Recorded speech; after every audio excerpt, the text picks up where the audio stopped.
ती फक्त 12 वर्षांची होती, पण तिच्या डोक्यात चाललं होतं संपूर्ण कुटुंबाचा खून करण्याचं प्लॅनिंग.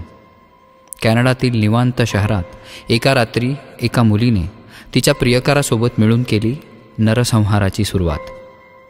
आई वडील आणि केवळ 10 वर्षांचा भाऊ तिघंही मारले गेले. कारण काय?